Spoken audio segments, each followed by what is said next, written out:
Today, we have in the international media, there is a very common statement which is repeatedly bombarded, especially in the Western media. And that statement is, all Muslims are not terrorists, but all terrorists are Muslims. And this statement was even imported to India, especially after the 11th of July, the serial train bomb blast that took place in Bombay, especially to Bombay.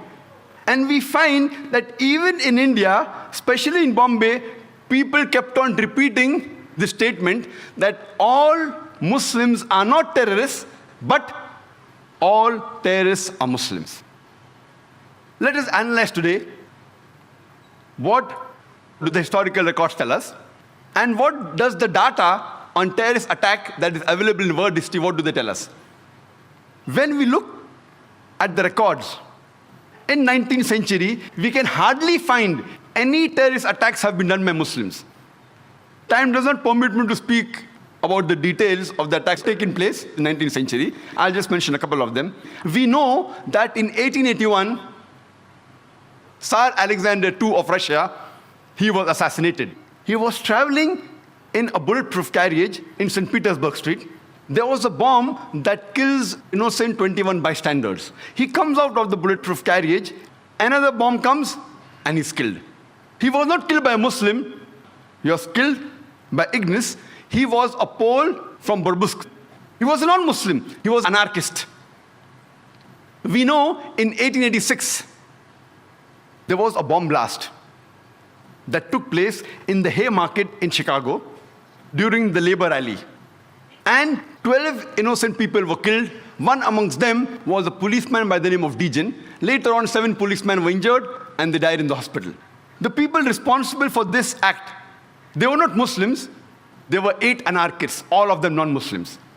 When we analyze the record of the terrorist attacks that have taken place in the 20th century, we know from the historical records that on the 6th of September, 1901, the then president of USA, William McKinley, he was assassinated by an anarchist by the name of Leon. He was shot twice by Leon. He was a non-Muslim.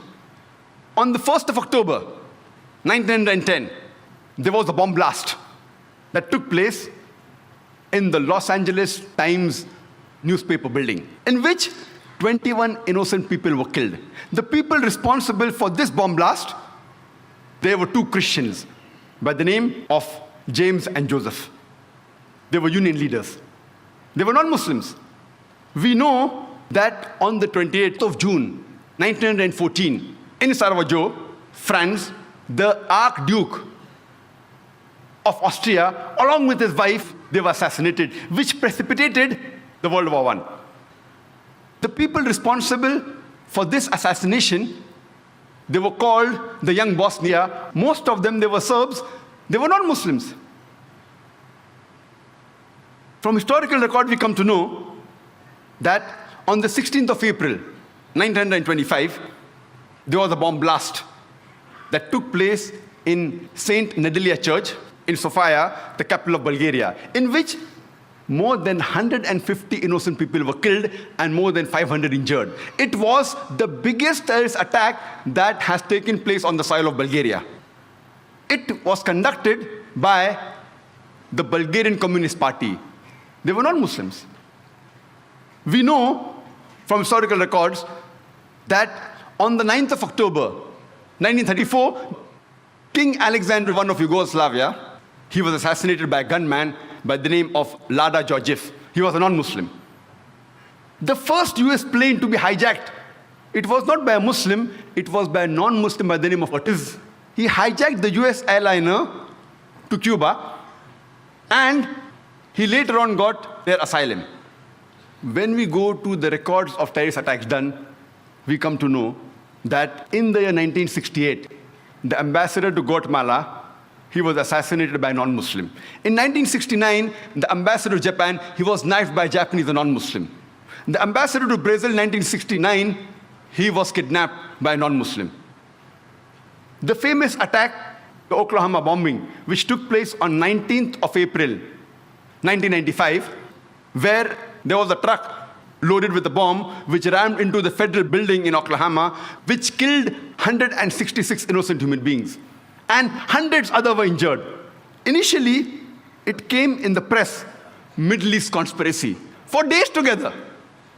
Later on, they came to know it were two right-wing activists, Christians by the name of Timothy and Terry, who were responsible for the bombing of the federal building in Oklahoma. But when this news comes, it comes for a couple of days and then it vanishes. But before, for several days, Middle East conspiracy, Middle East conspiracy. After World War II, from 1941 to 1948, in a span of 8 years, 259 terrorist attacks were conducted by Jewish terrorists. By many organizations, Ignun, Stern Gang, Haganah, and we know of the famous bombing of King David Hotel, which took place on the 22nd of July, 1946. They were conducted by Ignun, under the leadership of Menachem Begin, in which 91 innocent people were killed, out of which 28 were British, 41 were Arabs, 17 Jews, and 5 others. The Ignun group, they dressed up as Arabs to show as though Muslims did the bombing.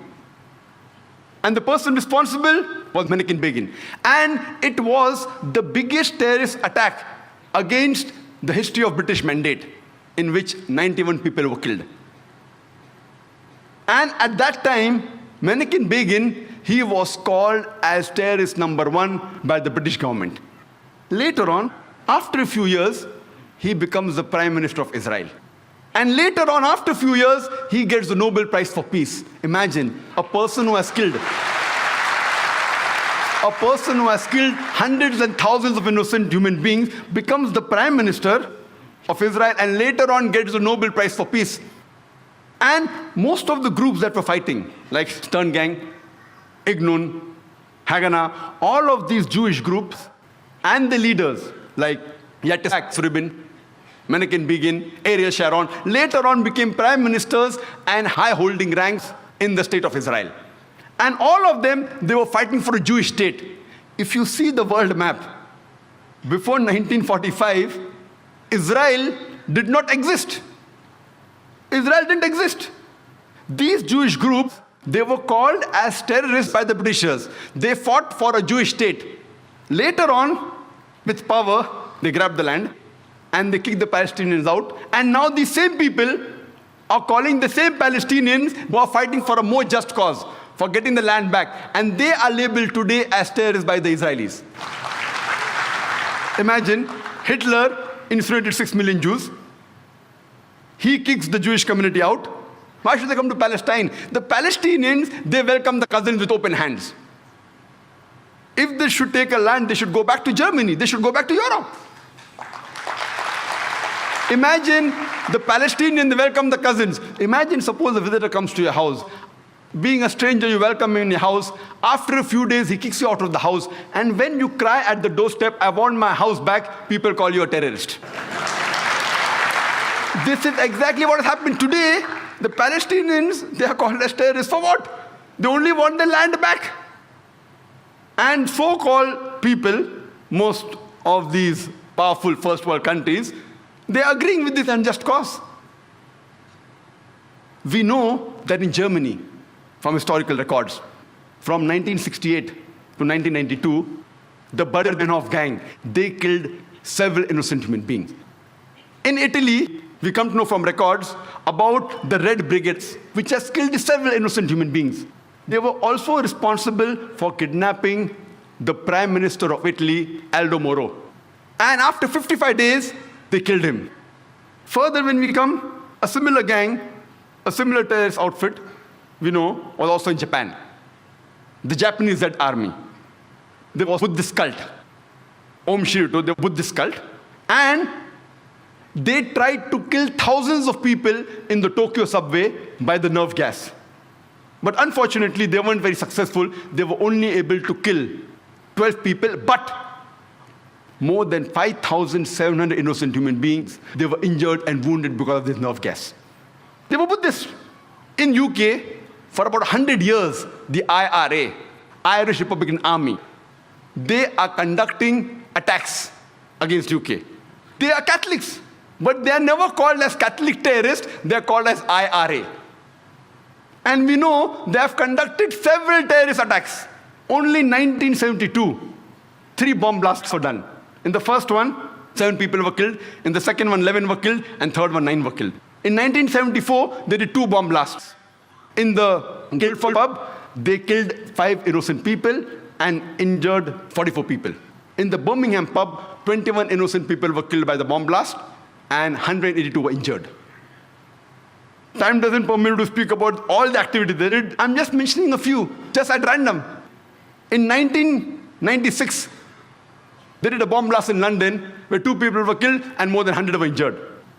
Further, in 1996, a bomb blast was done in the shopping area of Manchester where 206 people were injured.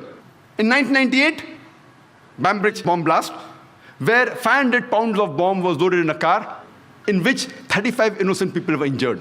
In the same year, we know from records about the Omagh bomb blast, where a 500-pound of bomb was put in a car and 29 innocent people were killed and 330 were injured. All these records are from non-Muslim sources. They have not been written by Muslims. All from non-Muslim sources, from Amnesty report, from BBC. If you go on the internet, you can cross-check. But many a time when the number is big, there may be a difference. Like today, we know how many people killed, 296, one report says 294, one says 293, so I play it safe and say more than 290. The report, if it's a large number, may differ by a few here and there. If it's a small number, it's precise. All these by non-Muslim sources. In 2001, the BBC was bombed by IRA. But these people, they are not called as Catholic terrorists. Today, the UK government is more afraid of Muslim terrorists. I don't know from the records of the UK government how many confirmed Muslim terrorists have done bomb blasts in UK. Even the London bombing of 7th July, there's no confirmed report. They are suspected to be Muslims. It's not confirmed, in which more than 50 people were killed. One report says 52, one report says 56. Therefore, I said more than 50 people were killed. Even if we agree for sake of argument that they were Muslims who did the 7th July bomb blast in the year 2005, yet they come nowhere close to IRA. IRA puts these bomb blasts to shame. They have killed hundreds and thousands of people. Yet today, the UK government is more afraid. IRA is doing since more than 100 years. But because of the advice of George Bush, Tony Blair is more afraid of the Muslim terrorists rather than the problem which is there for more than 100 years. We know from historical records that in Spain and France, the terrorist organization is ETA. They have conducted 36 attacks. And in Africa, there are so many organizations, the list is exhaustive. But the one which is worth noting, and one of the most notorious, is called as the Lord's Salvation Army. It's a Christian terrorist organization. They train young children to commit terrorist attacks. When we come to Sri Lanka, we know of the LTTE, Tamil Tigers. They are supposed to be one of the most notorious, most violent of all the terrorist organizations in the world. They are the people who are experts in suicide bombing. And they even take help of children. They train them and they let them take part in suicide bombing. Normally people are known that the Palestinians do suicide bombing, Iraqis do suicide bombing. If you historical record, the people who have popularized suicide bombing are the LTTE, Tamil Tigers. Who are they? They are Hindus. But the Indian report doesn't say Hindu terrorists, they say LTTE. When we come to India, many a times, most of the terrorist attacks that we hear of, majority of them, they talk about Kashmiri militants. Whether the attacks are right or wrong, we can discuss some other time. But how many times do we hear? And what Justice Hosbir Suresh said, he named many of the terrorist attacks taking place in India. I wonder how many of the people in the audience have heard of them in the newspapers. How many? Those people who are involved, like honorable people like Justice Hosbir Suresh, and those in the field, are aware of it. But the general masses, we aren't aware of it. Whenever terrorist attacks are talked about, most often they're talked about Muslim terrorists. Why? In India, there are terrorist organizations belonging to almost all different religions. Almost all. We know of the Sikh terrorist organization, Brindanwala group, in Punjab. We know that the Indian government, on the 5th of June, 1984, they took over the Golden Temple. in which 100 human beings were killed. In retaliation, a few months later, on 31st of October 1984, the then Prime Minister, Srimati Indira Gandhi, she was assassinated by one of her security guards who was a Sikh. If you go to the South Asian terrorism portal site, not run by Muslims, run by non-Muslims, and you see the list of terrorist attacks done by all the people, the Muslims are in a minority. But that's never highlighted in the media. If you go to northeast of India, if you go to Tripura, the Christian terrorist organization exists, like ATTF, All Tripura, Tiger Force, NLFT, National Liberation Front of Tripura. They're Christians. They have killed several Hindus. Reports, if you go on the site, 4 Hindus killed, 8 Hindus killed. On 2nd October 2004, 44 Hindus were killed and several were injured by this group. They were Christians. In Assam, Ulfa. Ulfa alone, in a span of the past 16 years, from 1990 to 2006, they have conducted successfully 749 terrorist attacks. They will put the Kashmiri militants to shame. 749 confirmed terrorist attacks. But when we read in the newspaper, we only know about the Kashmiri attacks. And I remember a couple of years back, I'm called, alhamdulillah, by God's grace, by several parts of India, from several parts of the world. I had many invitations from Kashmir, but is it the right time to go, yes or no? Finally, in September 2003, I decided to go to Kashmir. And there I gave a talk in Srinagar, and they told me, the organizers, that in the past 14 years, first time the government gave permission for a public talk. And they organized my talk in polo grounds in Kashmir, in which 100,000 people attended. In all this turmoil. And the government gave me security. I was wondering, why are these people with machine guns with me? I went on to the various sites, Gulmarg, Pahalgam, gave talks, etc. Fine. I didn't think it was required. Later on, I happened to go to Assam to give talks. And the moment I land on the airport, I find security guards around me. I said, why? And there I thanked God, alhamdulillah. If they would not have been there, I wouldn't have come back here. I did not know. I did not know that so many terrorists are there in Assam. The Ulfa are trained only to target the Muslims. They are Hindus. How many times does the press, the media report about them? Because it's not tantalizing. These reports may come in the news brief. It does appear. News briefs, how many people note it? Never in the headlines. In news briefs. Amongst the organizations, terrorist organizations, the Naxalites. We know of the Maoists. The Maoists are communist. Number 1 terrorist attacks that have been done in India, maximum are by the Maoists. Only in Nepal, in the past 7 years, they have conducted 99 terrorist attacks. And out of the 600 districts in India, according to the Indian government, according to the site on terrorism, they say that they are present in 150 districts of India. They have done terrorist attacks in 1/3 parts of India. Number 1, if you compare the people they have killed, the attacks they have done, compared to the Kashmir militants, it's no way comparable. The Maoists are a bigger danger for India, but yet we find that the government is more afraid of the Muslim terrorists. Why? The reason is George Bush. Just a couple of days back, on the 9th of September, an article came in Times of India, not on the front page, inside, but quite a big article, that 875 rockets, a haul of ammunition, 875 rockets, which were supposed to be supplied to the Maoists, they were intercepted. And they were confiscated. And 30 rocket launchers. Imagine, it is the biggest haul in the history of India that any terrorist organization that the government has caught. 875 rockets. They can wage a war against the Indian army. And the DGP of Andhra Pradesh in Hyderabad, he was shocked.